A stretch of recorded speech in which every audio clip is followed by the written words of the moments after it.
हाय बच्चों, नमस्कार। हमारे YouTube चैनल ईश्वर सर मैथमेटिक्स सॉल्यूशन में आपका स्वागत है।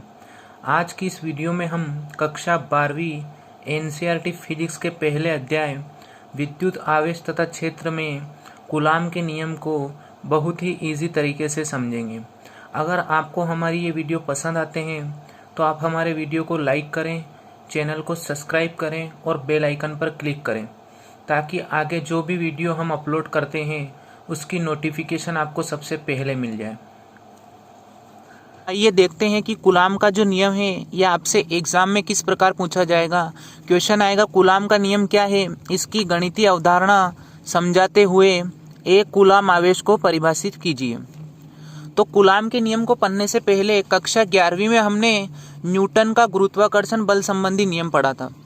न्यूटन ने बताया था कि दो द्रव्यमान है आपके पास m1 और m2 और ये एक दूसरे से r दूरी पर रखे हैं, तो इनके मध्य लगने वाला जो गुरुत्वाकर्षण बल है वो इन दोनों के गुणनफल के क्या होता है, समानुपाती, और इनकी बीच की दूरी के वर्ग के व्युत्क्रमानुपाती होता है। फिर हमने क्या किया था, इन दोनों को मिला लिया था, तो आएगा आपके F समानुपाती m1 m2 अपॉन में r का स्क्वायर। समानुपाती का साइन हटेगा तो यहाँ आपके नियतांक आ जाएगा जिसको हम बोलेंगे सार्वत्रिक गुरुत्वाकर्षण नियतांक। ये हमने कक्षा 11वीं में पढ़ा था। और आपके जो कूलाम का नियम है वो बिल्कुल कॉपी है किसके, न्यूटन के गुरुत्वाकर्षण नियम की। कूलाम ने क्या किया कि यहाँ इन्होंने दो द्रव्यमान लिए थे, तो कूलाम ने दो आवेश लिए Q1 और Q2, और इन दोनों आवेशों को उन्होंने एक दूसरे से r दूरी पर रखा और लगने वाले बल की गणना की। तो उन्होंने देखा कि जो लगने वाला बल है वो दोनों आवेशों के गुणनफल के समानुपाती है और उनके बीच की दूरी के वर्ग के व्युत्क्रमानुपाती है। तो फिर हम क्या करेंगे कि इन दोनों को मिलाएंगे तो आएगा आपके F समानुपाती Q1 Q2 अपॉन में R का स्क्वायर। यह आ जाएगा F बराबर समानुपाती का चिन्ह हटेगा तो यहाँ से आपके कूलाम नियतांक आएगा C Q1 Q2 अपॉन में R का स्क्वायर। तो आप इससे रिलेट करके ना कूलाम का नियम याद रख सकते हो। अब कूलाम के नियम को हम संख्याओं के माध्यम से अच्छे से समझते हैं कि समानुपाती और व्युत्क्रमानुपाती का मतलब क्या है। तो कूलाम ने क्या किया कि दो आवेश लिए, एक तो 2 माइक्रो कूलाम का आवेश लिया और एक 3 माइक्रो कूलाम का आवेश लिया, और इनको एक दूसरे से 2 इकाई की दूरी पर रखा। और जब उन्होंने लगने वाले बल की गणना की तो ये बल आया उनके 6 इकाई का। फिर कूलाम ने क्या किया कि आवेश 2 माइक्रो कूलाम की जगह कर दिया 3 माइक्रो कूलाम और यहाँ कर दिया 6 माइक्रो कूलाम, और फिर लगने वाले बल की गणना की तो ये आया 18 इकाई। ऐसे बार बार प्रयोग करने पर उन्होंने देखा कि जो आवेश है वो बढ़ाने पर बल भी क्या हो रहा है, बढ़ रहा है। और कितना बढ़ रहा है, इन आवेशों के गुणनफल के बराबर। तो कूलाम ने बताया कि किन्हीं दो आवेशों के मध्य लगने वाला आकर्षण या प्रतिकर्षण बल इन आवेशों के गुणनफल के क्या होता है, समानुपाती। फिर उन्होंने क्या किया कि इनके बीच की दूरी बढ़ाई। जब इनके बीच की दूरी 2 इकाई थी तो लगने वाला बल कितना था, 6 इकाई। लेकिन उन्होंने जब इनके बीच की दूरी बढ़ाई तो लगने वाला बल कम हो गया। फॉर एग्जाम्पल, मान लीजिए आपके पास एक 3 माइक्रो कूलाम का आवेश है और एक 6 माइक्रो कूलाम का आवेश है, और ये एक दूसरे से 2 इकाई की दूरी पर रखे थे, तो लगने वाला जो बल था वो आपके 18 इकाई आया। लेकिन जब उन्होंने इस दूरी को बढ़ाया, यानी दूरी मान लीजिए उन्होंने 4 इकाई कर दी, तो जो लगने वाला बल है वो 16 इकाई कम हो गया। कितना कम हो गया, 16 इकाई कम हो गया। तो कूलाम ने देखा कि जो लगने वाला बल है वो दूरी के वर्ग के बराबर कम हो गया। जैसे दूरी थी 4, तो 4 का और कितना होता है, 16 इकाई, ये बल कम हो रहा है। तो कम होगा इसलिए व्युत्क्रमानुपाती शब्द का यूज़ किया गया, और अधिक मतलब समानुपाती यानी बढ़ता है उसी अनुपात में। तो आई होप आपके कूलाम के नियम का ये स्टेटमेंट समझ में आ गया होगा। किन्हीं दो आवेशों के मध्य लगने वाला आकर्षण या प्रतिकर्षण बल इन आवेशों के गुणनफल के समानुपाती होता है। यानी अगर आवेश की मात्रा बढ़ाओगे तो उनके बीच लगने वाला बल उनके गुणनफल के बराबर बढ़ जाएगा, तथा इनके बीच की दूरी बढ़ाओगे तो दूरी के वर्ग के व्युत्क्रमानुपाती होता है, यानी दूरी के वर्ग के बराबर क्या हो जाएगा, बल कम हो जाएगा। तो अब देखते हैं कि आपको एग्जाम में कैसे लिखना है। देखिए चित्र में Q1 और Q2 आवेश एक दूसरे से किस दूरी पर रखें, r दूरी पर। अब लिखेंगे हम कूलाम के नियमानुसार। कूलाम का नियम क्या कहता है कि जो इनके बीच लगने वाला बल होगा वो इन दोनों आवेशों के गुणनफल के समानुपाती होगा, यानी F समानुपाती किसके होगा, Q1 इंटू Q2, और इनके बीच की दूरी के वर्ग के व्युत्क्रमानुपाती होता है, यानी F समानुपाती 1/r का स्क्वायर। जब हमने दोनों को मिलाया तो ये आ जाएगा आपके F समानुपाती Q1 Q2/r स्क्वायर। समानुपाती का चिन्ह हटेगा तो यहाँ से कूलाम नियतांक आएगा, F बराबर आ जाएगा आपका C Q1 Q2 अपॉन में किसका स्क्वायर, r का स्क्वायर। और जो C की वैल्यू होती है ये होती है 1/4 पाई एप्सिलॉन 0, जिसका संख्यात्मक मान होता है 9 × 10⁻9। अब हम देखते हैं कि एप्सिलॉन 0 का क्या मतलब है।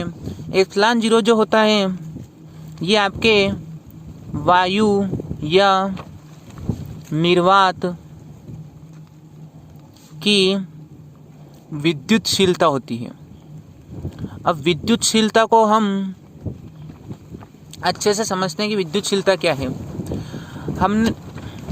हमें पता है कि जो सजातीय आवेश होंगे, यानी जब प्लस प्लस चार्ज होगा तो ये एक दूसरे को क्या करेंगे, प्रतिकर्षित। इसी प्रकार हमें ये भी पता है कि माइनस माइनस भी एक दूसरे को क्या करते हैं, प्रतिकर्षित, यानी सजातीय आवेश एक दूसरे को प्रतिकर्षित करते हैं, और अगर विजातीय आवेश है तो एक दूसरे को क्या करेंगे, अपनी ओर आकर्षित करेंगे।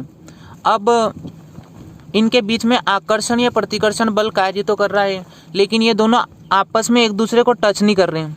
और जब क्वेश्चन ये उठता है कि जब ये आपस में एक दूसरे को टच नहीं कर रहे हैं तो इनके बीच में बल कैसे कार्य कर रहा है, यानी ये इसको धक्का कैसे दे रहा है या इसको धक्का कैसे दे रहा है। तो इसके लिए हमने माना कि इनके जो आवेश होता है उसके चारों ओर एक विद्युत क्षेत्र होता है। जैसे हमें पता है कि जो पृथ्वी है आपकी, पृथ्वी के चारों ओर गुरुत्वाकर्षण बल कार्य करता है और वो दिखाई नहीं देता है। इसी प्रकार हमने माना कि जो आपका आवेश है उसके चारों ओर एक विद्युत क्षेत्र होता है, और इस विद्युत क्षेत्र और जो विद्युत क्षेत्र होता है किसी दूसरे आवेश पर क्या करता है, बल लगाता है।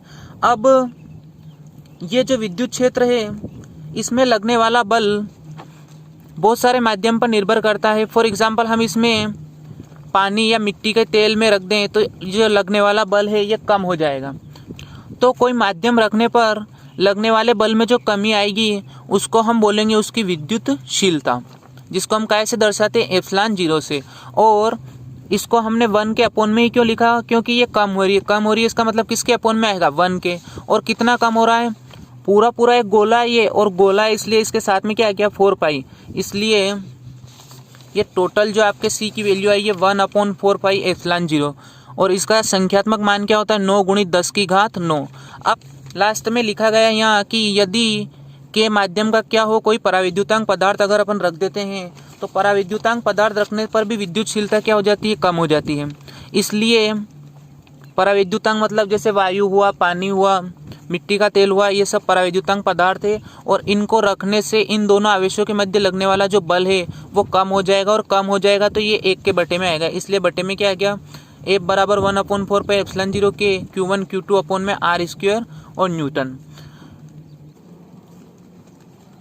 तो ये जो व्यंजक हमें प्राप्त हुआ है ये कूलाम के नियम का गणितीय रूप है।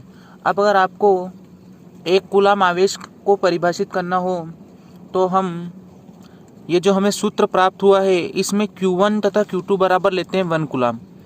Q1 बराबर Q2 बराबर कितना, 1 कूलाम, और इनके बीच की दूरी R बराबर ली हमने 1 मीटर। तो आपको क्या प्राप्त होगा, यह आएगा F बराबर 1/4 पाई एप्सिलॉन 0 इंटू Q1 और Q2 दोनों की वैल्यू कितनी है, 1, तो आ जाएगा 1 में R की वैल्यू 1 का स्क्वायर। अब 1/4 पाई एप्सिलॉन 0 का संख्यात्मक मान क्या होता है, 9 × 10⁻9। तो F बराबर आ जाएगा आपका 9 × 10⁻9 न्यूटन, है ना, क्योंकि 1/1 मतलब 1।